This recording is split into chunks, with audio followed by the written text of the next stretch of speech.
Good morning. आज हम लोग एटॉमिक स्ट्रक्चर चैप्टर 4.1 पढ़ेंगे। एटॉमिक स्ट्रक्चर का मतलब है परमाणु का संरचना। परमाणु कैसे बना हुआ था। सबसे पहले परमाणु होती क्या है ये हम लोग जान लें। एटम्स एटम्स का मतलब क्या है। एटम का अगर हम लोग शब्द का मीनिंग देखें, वर्ड मीनिंग देखें, तो इसका मतलब होता है indivisible.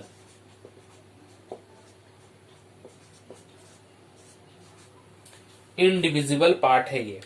Indivisible in the sense इसे और हम लोग तोड़ नहीं सकते हैं। कुछ हद तक तो ये सोचने में सही है, मगर देखा गया कि एटम्स को भी और बाद में डिवाइड किया गया। तो पहले एटम्स के बारे में जब धारणा थी तो अलग अलग तरह के वैज्ञानिक जैसे कि डाल्टन ने क्या कहा था कि यह पदार्थ का सबसे सूक्ष्मतम कण है। सूक्ष्मतम कण कहने का मतलब है कि ये पदार्थ या कोई भी मेटल को जब हम तोड़ते जाए जो सबसे छोटा कण जो हम मिलेगा जिसे और हम नहीं तोड़ सकते हैं उसे क्या कहा गया, उसे एटम्स कहा गया। बाद में देखा गया कि इस एटम्स को भी हम लोग तोड़ सकते हैं।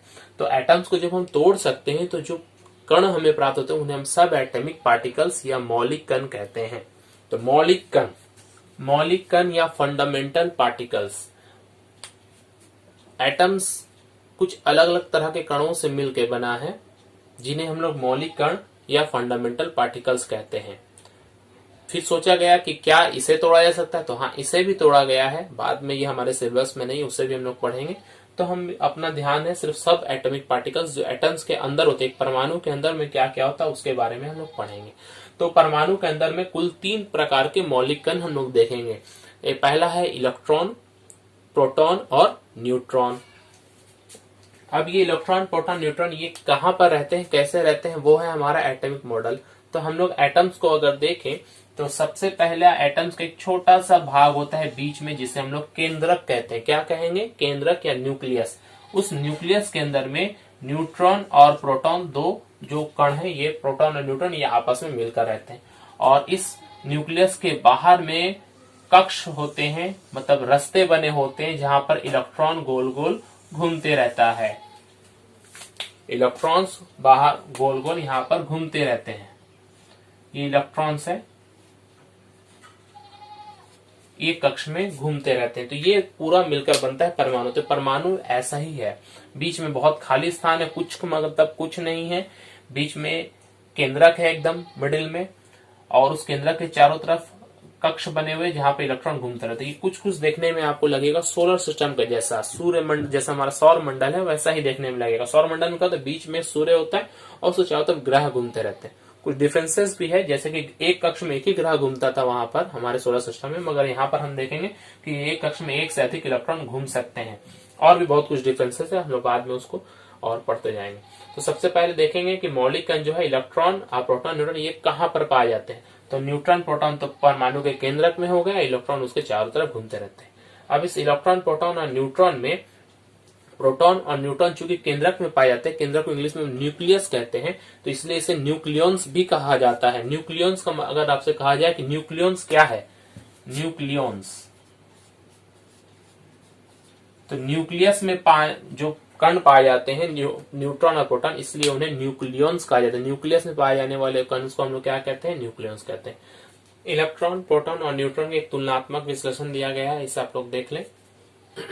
इलेक्ट्रॉन की मात्रा 9.1 इंटू 10⁻31 kg। माइनस में पावर रहने का मतलब है बहुत ही छोटा। तो इलेक्ट्रॉन की मात्रा इन तीनों कणों में सबसे कम होती है, बहुत ही हल्की होती है। इमेजिनेशन भी हम नहीं कर सकते, इतनी हल्की है। Proton 1.6725 into 10⁻27 kg। यहाँ पर देखिए 31 या 27, देख के कंफ्यूज ना होना कि 27 छोटा, 27 और 31 यह माइनस है, इसलिए ये माइनस में 27 है। नंबर छोटा होते हुए माइनस में रहने पर का मतलब होता है कि ये बड़ा है। तो ये जो है इससे बहुत बड़ा होता है। और न्यूट्रॉन, इन दोनों में मात्रा देखिए, प्रोटॉन न्यूट्रॉन में लगभग 6725 या 675, ये थोड़ा सा बड़ा है। 5 और 25 है, ये 5 का मतलब ये बाद में 050 है, इसलिए ये नहीं कि 4 डिजिट 3 डिजिट तो ये छोटा होगी, नहीं, ये बड़ा है। न्यूट्रॉन सबसे भारी कण होता है। तो अगर हमसे कहा जाए कि मास के हिसाब से अगर बताएं सबसे हल्का कौन है, इलेक्ट्रॉन, और सबसे भारी कौन है, न्यूट्रॉन। न्यूट्रॉन और प्रोटॉन की मात्रा लगभग बराबर होती है, मगर फिर भी अगर पूछा जाएगा सबसे भारी कण तो हम न्यूट्रॉन कहेंगे, और सबसे हल्का कण कौन कहेंगे, इलेक्ट्रॉन कहेंगे। अब यहाँ पर इन दोनों के बीच में तुलना देख लीजिए, इलेक्ट्रॉन और प्रोटॉन होता है तो एक प्रोटॉन इलेक्ट्रॉन से कितना गुना भारी होता है, बार बार ये क्वेश्चन आता है। तो एक प्रोटॉन जो होता है, 1 प्रोटॉन इक्वल टू 1836 या कहीं कहीं 7 भी होगा टाइम्स ऑफ इलेक्ट्रॉन, मास के हिसाब से देखा जाए तो, या कभी कभी 2000, इससे एक मोटा एस्टिमेट में से 2000 भी कहा जाता है। तो आप याद रखेंगे, एक प्रोटॉन इलेक्ट्रॉन की तुलना में 1836 गुना भारी है, या उल्टा कहें एक इलेक्ट्रॉन एक प्रोटॉन से 1/1836 गुना हल्का है, 1/1836 हो जाएगा। तो मास हमने समझे। चार्ज में देखे, सबसे पहले सामने का साइन देखें, माइनस, ये प्लस। इलेक्ट्रॉन और प्रोटॉन दोनों की मात्रा भले ही अलग अलग होती है, लेकिन दोनों में क्या होता है, चार्जेस इक्वल होते हैं, मगर फर्क क्या है, एक नेगेटिव तो एक दूसरा पॉजिटिव। तो इलेक्ट्रॉन नेगेटिव चार्ज होता है और प्रोटॉन पॉजिटिव चार्ज होता है। इलेक्ट्रॉन में जो चार्ज का अमाउंट है वो कितना है, 1.6 × 10⁻19 कूलम। यहाँ फिर देखें माइनस है, माइनस का मतलब होता है पावर, और माइनस का मतलब होता है बहुत छोटा, 0.0000 ऐसे करके है। प्रोटॉन में है प्लस 1.6 × 10⁻19 कूलम। तो दोनों में चार्ज इक्वल मगर opposite, equal and opposite. Neutron में क्या है, जीरो चार्ज। न्यूट्रॉन एक ऐसा कण है परमाणु में जिसमें कोई आवेश नहीं पाया जाता, इसलिए हमारे पास क्वेश्चन आता है कि ऋण आवेशित कण का नाम बताएं, इलेक्ट्रॉन। धन आवेशित मौलिक कण का नाम बताएं, प्रोटॉन। और आवेश रहित या उदासीन, एक वर्ड आएगा उदासीन, न्यूट्रल जिसे हम कहते हैं, आवेश रहित उदासीन मौलिक कण का नाम बताएं, हम क्या कहेंगे, न्यूट्रॉन। क्लियर हो गया। अब पोजीशन ये कहां कहां पर पाए जाते हैं, तो जो इलेक्ट्रॉन है ये हम लोगों ने परमाणु में देखा है कि केंद्र के चारों तरफ गोल गोल कक्षों में ये घूमते रहते हैं। तो अलग अलग कक्षों में घूमते हैं, इसलिए लिखा गया केंद्र के चारों ओर कक्ष में घूमते हैं। और प्रोटॉन कहाँ थे, ये केंद्र के अंदर पाए जाते हैं, केंद्र के अंदर, इसलिए से न्यूक्लियस भी कहा जाता है। न्यूट्रॉन भी कहाँ पाए जाते हैं, केंद्र के अंदर पाए जाते हैं। तो हमने देखा पोजीशन के हिसाब से भी इसे समझ लिया। डिस्कवरर, सबसे पहले इलेक्ट्रॉन का आविष्कार किसने किया था, जे थॉमसन ने किया था। कितना, 1897 ईस्वी में। प्रोटॉन का आविष्कार गोल्डस्टीन ने, वैज्ञानिक ने किया था 1886 ईस्वी में। मगर यहाँ पर ध्यान देंगे कि गोल्डस्टीन ने जब किया था तो वो बस एक धन आवेश के रूप में उन्होंने बताया था, प्रोटॉन बोलकर उन्होंने नहीं बताया था। वो बहुत सालों के बाद 1920 ईस्वी के आसपास इसका नाम रखाया गया प्रोटॉन। पहले इसे हम लोग सिर्फ एक धन आवेश के रूप में जानते थे। और न्यूट्रॉन का आविष्कार किसने किया, शैडविक ने। शैडविक जो है वो 1932 ईस्वी में उन्होंने किसका आविष्कार किया, न्यूट्रॉन का आविष्कार किया। सबसे बाद में जो आविष्कार हुआ है तीनों में वो है न्यूट्रॉन। और सबसे पहले अगर पूछा जाए तो यहाँ भले ही आप डेट देख रहे हैं 1886, मगर फिर भी आप क्या कहेंगे, इलेक्ट्रॉन कहेंगे, क्योंकि उस समय तक प्रोटॉन के बारे में सही से जानकारी नहीं थी। मगर इलेक्ट्रॉन हमें सही से पता चल गया था कि इलेक्ट्रॉन एक negative charge model. Thomson's atomic model, अलग अलग वैज्ञानिकों ने अलग अलग समय में परमाणु के मॉडल्स दिए कि परमाणु कैसा होता है। पहले तो हमें पता नहीं था कि परमाणु बीच में केंद्रक है, उसके चारों तरफ इलेक्ट्रॉन्स घूमते हैं। तो सबसे पहले जब जे थॉमसन ने इलेक्ट्रॉन का आविष्कार किया तो सबसे पहला एटॉमिक मॉडल किसने दिया, जे थॉमसन ने दिया, जिसे जे थॉमसन कहते हैं। हालांकि ये मॉडल में कुछ भूल थी, जो बहुत ज्यादा ही भूल थी, इसे बाद में सुधारा गया। तो थॉमसन मॉडल जो है वो क्या है, तो थॉमसन ने एक परमाणु को एक तरबूज की तरह बतलाया। जिस तरह से हम लोग तरबूज खाते हैं, जो वाटरमेलन खाते हैं, वो कैसा होता है, वो हम लोग देखते हैं कि जो खाने वाला जो पार्ट, अगर छिलके को हटा दीजिए, जो खाने वाला पार्ट है वो लाल होता है और उसमें कहीं कहीं पर बीज होते हैं, कुछ इस प्रकार के। जैसे ये अगर तरबूज का एक हिस्सा कटा हुआ आपको दिखाया जा रहा है तो बीच बीच में कहीं कहीं पर आपको देखेंगे इसमें ये मान लो पूरे खाने वाला पार्ट है पूरा, और इसमें कहीं कहीं पर बीज ऐसा ऐसा दिखता है, बिखरा हुआ रहता है। मतलब कोई एक निश्चित जगह नहीं है बीज होने का, कहीं भी ये इस जगह से रह सकता है। तो ये ठीक इसी तरह से परमाणु भी होता है। परमाणु को क्या कहा गया कि परमाणु ये एक पूरा प्लस चार्ज का एक पूरा गोला है जिसमें पूरा पॉजिटिव चार्ज है, और बीच बीच में कहीं कहीं पर उसमें इलेक्ट्रॉन्स रहते हैं, कहीं कहीं पर इलेक्ट्रॉन्स नेगेटिव चार्ज कुछ इस तरह से रहते हैं, और इस तरह से रहते हैं कि total negative charge total positive charge के बराबर है। रदरफोर्ड अल्फा रे स्कैटरिंग एक्सपेरिमेंट, रदरफोर्ड ने अल्फा रे से एक प्रयोग किया। उन्होंने क्या किया, एक सोने का पत्थर लिया, गोल्ड फॉयल। गोल्ड फॉयल का मतलब क्या होता है, सोने को अगर हम पतला करके दबा कर, अगर हम एक पतला कागज से भी पतला पत्थर के रूप में से बना है, इसका थिकनेस बहुत ही कम है, ये 1 मिलीमीटर से भी बहुत ज्यादा कम, 0.004 मिलीमीटर के आसपास है। एक पतला सा पत्थर लिया और उस पतले से पत्थर पे अल्फा किरणों को जब हम इस पे से जाने देते हैं तो हम क्या देखते हैं कि स्क्रीन को यहाँ रखकर देखते हैं कि अल्फा किरणें अधिक से अधिक किरणें वो आराम से बिना विचलित हुए एक सीधी रेखा में आ रही है और सीधी रेखा में चल जाकर यहाँ पर टकरा रही है।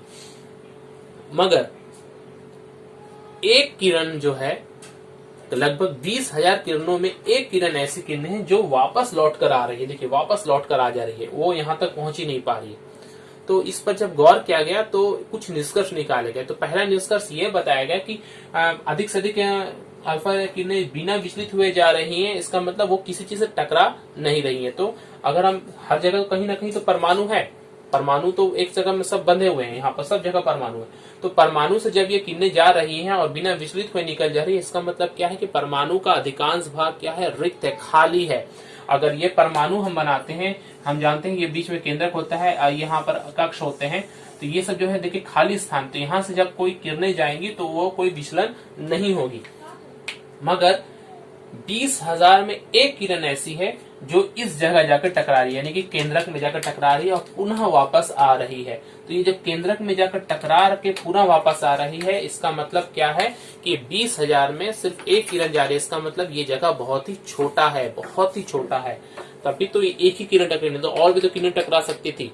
तो इसे क्या कहा गया, रदरफोर्ड ने इसका नाम रखा कि जो जिस स्थान से टकरा कर आ रही है वो क्या है, केंद्रक है। तो उस समय के बाद केंद्रक का आविष्कार हुआ। तो केंद्रक का आविष्कार किसने किया, रदरफोर्ड ने किया। रदरफोर्ड ने क्या बताया कि परमाणु के अंदर में एक ऐसी जगह है जहां पर जिसकी मात्रा बहुत ही अधिक है, और चूंकि अल्फा किरणें वापस आ रही, तो अल्फा किरणों में प्लस चार्ज होता है, तो प्लस प्लस को ही तो वापस भेज सकता है, तो ये प्लस चार्ज है। तो रदरफोर्ड ने बताया उस समय न्यूट्रॉन का आविष्कार नहीं होता। ध्यान देंगे ये जो प्रयोग हुआ ये 1911 ईस्वी में हुआ और न्यूट्रॉन का आविष्कार हुआ 1932 ईस्वी में। तो उस समय भी लगभग 21 साल के बाद ये आविष्कार हुआ है। तो रदरफोर्ड के समय में सिर्फ प्रोटॉन के बारे में, धन आवेश के बारे में मालूम था और इलेक्ट्रॉन के बारे में मालूम था, इसलिए उन्होंने सिर्फ केंद्रक के बारे में ये बताया कि केंद्रक जो है ये धन आवेशित होता है और इसमें प्रोटॉन जो है वो पूरे के पूरे प्रोटॉन्स इसी के अंदर पाए जाते हैं। प्रोटॉन इस तरह से बिखरे हुए नहीं रहते हैं और इलेक्ट्रॉन एक निश्चित कक्ष में गोल गोल घूमते रहते, जहां कहीं भी अगर एक इलेक्ट्रॉन नहीं घूमेंगे, वो उनका एक कक्ष होता है जिस कक्ष में वो घूमते हैं। ये है रदरफोर्ड का अल्फा स्कैटरिंग इंस्ट्रूमेंट और ये है रदरफोर्ड का मॉडल। बाद में जब न्यूट्रॉन का आविष्कार हुआ तो देखा गया कि इस केंद्रक के अंदर में प्रोटॉन के साथ में न्यूट्रॉन भी होता है, जिसे आज हम लोग बोर का एटॉमिक मॉडल के रूप में समझते हैं। आज जो हम लोग पढ़ते हैं वो नील्स बोर वैज्ञानिक थे, इनके ही स्टूडेंट थे रदरफोर्ड के, उन्होंने जो प्रयोग बताया था उसके बारे में हम लोग पढ़ेंगे। Niels Bohr atomic model. Rutherford के मॉडल के दोष। रदरफोर्ड के जो मॉडल है उसमें परमाणु का स्थायित्व, स्टेबिलिटी के बारे में कोई भी चर्चा नहीं की गई। उन्होंने क्या कहा था कि परमाणु के केंद्रक चूंकि जो धन आवेशित है उसके चारों तरफ एक ऋण आवेशित कण इलेक्ट्रॉन घूमते रहते हैं, मगर ये जो इलेक्ट्रॉन जब घूमते रहते हैं, बाद में देखा गया कि अगर हम इसे एक इलेक्ट्रोमैग्नेटिक सिद्धांत होता है, उस सिद्धांत के अनुसार अगर हम सोचें तो इलेक्ट्रॉन जब भी घूमेंगे, कोई भी चार्ज वस्तु जब घूमती है तो उसके चार्ज की क्या होती है, उसमें ऊर्जा की कमी आती है और ऊर्जा की कमी आते आते वो क्या होगी, नीचे की तरफ गिरने लगेगी। मतलब अगर प्रोटॉन है, केंद्रक है, तो ये केंद्रक अगर के चारों तरफ इलेक्ट्रॉन घूम रहा है तो इलेक्ट्रॉन जब एक बार घूमेगा तो इसकी ऊर्जा में कमी आएगी, तो ये छोटा होते जाएगा इसका पथ, ये कंटिन्यूअस छोटा होते होते होते होते जाकर केंद्रक में गिर जाएगा और केंद्रक में जब ये इलेक्ट्रॉन गिर जाएगा तो इलेक्ट्रॉन जब केंद्रक में चला जाएगा तो वो केंद्रक नष्ट हो जाएगा। तो इस तरह से कोई भी परमाणु स्थायी नहीं रह पाएगा, हर परमाणु टूटकर खत्म होने लगेगा। तो इस चीज का जो स्थायित्व है, इस चीज के बारे में रदरफोर्ड के मॉडल में कुछ पता नहीं चल रहा था, क्योंकि हर परमाणु स्थायी होता है। हम जानते हैं परमाणु इस तरह से इलेक्ट्रॉन गिरता नहीं है, तो रदरफोर्ड ने इसके बारे में कुछ नहीं बताया। बाद में जब नील्स बोर ने आया, नील्स बोर का एटॉमिक मॉडल जब हम लोग पढ़ेंगे तो नील्स बोर ने क्या बताया कि जो इलेक्ट्रॉन जो घूमते हैं ये किसी भी कक्ष में नहीं घूम सकते, वो कुछ खास कक्षों में घूमते हैं जिस कक्ष में ऊर्जा का क्षय नहीं होता है। मतलब अगर ये केंद्रक है, ये केंद्रक के तरफ ये एक निश्चित कक्ष जिसे हम के कहते हैं, पहला कक्ष, ये इसी में घूमेगा, ये इलेक्ट्रॉन यहाँ नहीं घूम सकता है। यहाँ पर जब वो घूमेगा तो उसके ऊर्जा में कोई भी कमी नहीं आएगी। इस तरह से दूसरा कक्ष जो होता है एल कक्ष, इसमें भी जब वो घूमेगा तो उसको ऊर्जा में कुछ कमी नहीं आएगी। और एक चीज उन्होंने क्या बताया कि जब भी कोई इलेक्ट्रॉन ऊपर वाले कक्ष से नीचे वाले कक्ष की तरफ आता है तो उसमें ऊपर वाले कक्ष में ऊर्जा अधिक होती है और नीचे वाले कक्ष में ऊर्जा क्या होती है, कम होती है। जितना नजदीक हम केंद्र की तरफ में आएंगे ऊर्जा उतना कम होता जाएगा। तो ऊपर वाले से जब नीचे वाले में आता है तो ऊर्जा बाहर निकलती, क्योंकि यहाँ पर उसके पास ऊर्जा अधिक थी। आज जब वो इस कक्ष में आएगा तो उसके पास चूंकि ऊर्जा अब उतना जरूरत ही नहीं उसे घूमने के लिए, उसे कम ऊर्जा की जरूरत है। जो एक्स्ट्रा ऊर्जा वो बाहर लाइट के रूप में या उष्मा के रूप में बाहर निकलती है। और ठीक उसी प्रकार जब हम नीचे से ऊपर की तरफ इलेक्ट्रॉन को हमको करना होता तो हमें बाहर से ऊर्जा देनी होती है। चूंकि यहाँ पर अगर के कक्ष में कोई इलेक्ट्रॉन उसे एल कक्ष में लेके जाना है तो के में उसके पास ऊर्जा कम है, हमें एल में अगर लेकर जाना तो उसे ऊर्जा हमें देनी पड़ेगी। तो ये दो चीज नील्स बोर ने बताया कि निश्चित कक्ष में घूरते हैं और एक कक्ष से दूसरे कक्ष में जाने पर ऊर्जा का चेंज होता है, ऊर्जा या तो शोषित हो गई या तो त्यागी जाएगी। और एक चीज यहाँ ध्यान रखेंगे, केंद्रक के नजदीक वाले जो कक्ष होते हैं उनकी ऊर्जा सबसे कम होती है और जितना दूर जाते हैं उन कक्षों की ऊर्जा उतनी अधिक होते जाती है। केंद्रक के बाहर जो कक्ष होते हैं उन कक्षों को जो नाम होता है, सबसे पहला कक्ष को हम के कहते हैं, उसके बाद एल, उसके बाद एम, उसके बाद एन। ये 4 कक्ष तक हम लोग देखेंगे। तो केंद्रक है ये, इसके पहला कक्ष जो है के, किसी किसी में के होता है, सब में के होता है, और कुछ अगर एक्स्ट्रा है तो उसमें एल भी होगा, और अगर इलेक्ट्रॉन एक्स्ट्रा है तो उसमें एम भी होगा। तो पहला कक्ष के, एल, एम, एन, 4 कक्ष होते हैं। हर कक्ष में इलेक्ट्रॉन की संख्या जो निश्चित है, तो इलेक्ट्रॉन की संख्या का फॉर्मूला याद रखेंगे 2n²। ये इलेक्ट्रॉन की संख्या, हर एक कक्ष में कितने इलेक्ट्रॉन से ये आप निकाल सकते हैं। अगर के कक्ष में आपको चाहिए तो n=1 बैठाएंगे, n=1 बैठाएंगे तो के कक्ष में कितना इलेक्ट्रॉन हो जाएगा, 1 का स्क्वायर 1 × 2, मतलब के में मैक्सिमम याद रखिएगा 2 इलेक्ट्रॉन होते हैं, 2 से कम एक भी हो सकता है। और n=2 बैठाएंगे तो एल कक्ष का आपको n=2 मतलब एल कक्ष, दूसरा कक्ष है ना, तो n=2, n मतलब कक्ष की संख्या 1 2 3 4, तो 2 बैठाएंगे तो 2 का स्क्वायर 4, 4 दूना 8। मैक्सिमम एल में 8 हो सकता है, एल में 1 भी हो सकता है, 2 भी हो सकता है, लेकिन अधिक से अधिक कितना हो सकता है, 8 से ज्यादा कभी भी उसमें नहीं होगा। n=3 बैठाएंगे तो कौन सा कक्ष है, एम कक्ष। एम कक्ष में कितना होगा, काउंट करें, 3 का स्क्वायर कितना होता है, 9, 6 मत बोलिएगा, 3 का स्क्वायर 9, 9 दूना 18, तो एम में मैक्सिमम कितना हो गया, 18। n=4 बैठाएंगे तो एन कक्ष, एन में कितना हो जाएगा, 4 का स्क्वायर 16, 16 दूना 32। तो आप देख रहे हैं पहले 4 कक्षों में 2, 8, 18 और 32, ये हर कक्ष में मैक्सिमम इतने इलेक्ट्रॉन्स रह सकते हैं। इसको न्यूक्लियर फोर्स या केंद्रीय बल, न्यूक्लियस के अंदर में हम जानते हैं न्यूट्रॉन और प्रोटॉन पाए जाते हैं, मगर न्यूट्रॉन्स में कोई आवेश नहीं होता है, लेकिन प्रोटॉन्स में प्लस चार्ज होता है। तो 2 प्रोटॉन एक साथ न्यूट्रॉन में कैसे पाए जा सकते हैं, क्योंकि 2 प्रोटॉन एक साथ केंद्रक में कैसे पाए जा सकते हैं, 2 प्रोटॉन में प्लस प्लस चार्ज होता है, तो प्लस चार्ज होने के कारण वो क्या करेंगे, कूलम का विकर्षण उनमें काम करेगा, वो एक दूसरे से दूर जाना चाहेंगे। तो इन दोनों के बीच में जो बल कार्य करता है, जो इन्हें एक साथ लाता है, वो क्या है, केंद्रीय बल। तो केंद्रीय बल क्या है, ये केंद्रक के अंदर में कार्य करने वाला बल है, जो एक न्यूट्रॉन को एक प्रोटॉन से और एक प्रोटॉन को दूसरे प्रोटॉन से आपस में जोड़ कर रखते हैं। ये कैसे कार्य करता है, ये न्यूक्लियर बल, तो न्यूट्रॉन और प्रोटॉन के बीच में एक पाई मेसॉन कण का साझा होता है, पाई मेसॉन कण का साझा होता है। ये पाई मेसॉन कण के साझा के कारण ही इनके बीच में जो बल होता है, ये बहुत स्ट्रांग होता है। हम जानते हैं किसी भी चीज को स्ट्रॉन्ग करने के लिए किसी चीज का आदान प्रदान होना जरूरी है।